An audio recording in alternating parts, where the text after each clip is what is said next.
En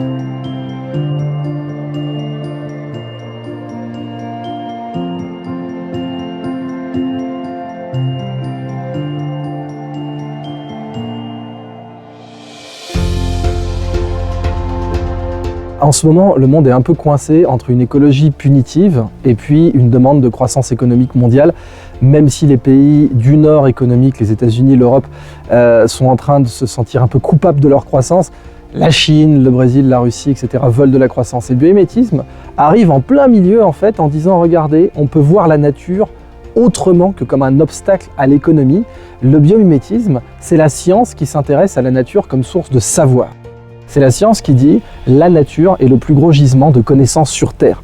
Donc d'un côté, la connaissance rapporte plus que le pétrole, et on le voit dans tous les domaines, même dans l'industrie lourde, même bien sûr dans le secteur des services, la connaissance est devenue la matière première de l'économie mondiale. C'est elle qui permet les économies d'échelle, c'est elle qui permet d'augmenter les marges, c'est elle qui permet la croissance économique, mais depuis 5000 ans réellement. Or, d'une part, la connaissance est la première matière économique mondiale, d'autre part, la nature est le premier gisement de connaissances sur Terre.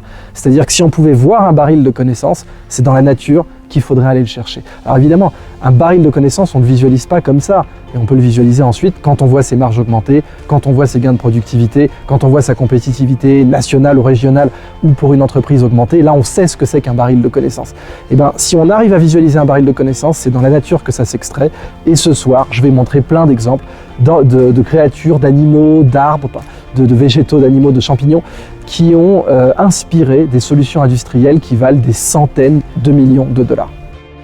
L'économie, c'est un terme qui apparaît à la fin du XVIIIe siècle, et ce sont des gens qui étaient autour de l'abbaye de Clairvaux, autour de l'abbaye de Cîteaux, donc la Bourgogne ou justement les origines du bon champagne, et bien, qui s'intéressaient à la façon dont les abbés, qui étaient les machines à cash de l'Ancien Régime, produisaient de la richesse à partir de sols qui parfois étaient ce qu'on appelait des gâtines. Alors ça c'est plutôt du côté de Pithiviers, du côté d'Orléans, etc. Mais de sols qui pouvaient être assez mauvais. Comment on pouvait créer de la richesse à partir de ces sols-là malgré tout. Et ce qu'ils avaient observé, c'était que plus on nourrissait son sol d'attention et de temps, plus on créait de la valeur. Donc en réalité, l'origine du biomimétisme, qui est donner de l'attention et du temps à la nature, après ça peut être pour des raisons d'ingénierie, ça peut être pour des raisons même d'irrigation. Aujourd'hui, il y a le grand thème de la fertigation dans le monde, comment irriguer et fertiliser en même temps. Tous ces sujets-là, en réalité, ont découvert des gains de productivité en s'inspirant de la nature. Je pourrais parler du dessalement de l'eau de mer, je pourrais parler... Bon. Mais dans la région Champagne, bien entendu, eh bien, on a déjà plein de pôles de compétitivité qui se sont penchés sur ces sujets. On n'est pas très loin aussi même de Senlis, qui est pas en Champagne, mais où il y a le centre d'excellence européen sur le biomimétisme.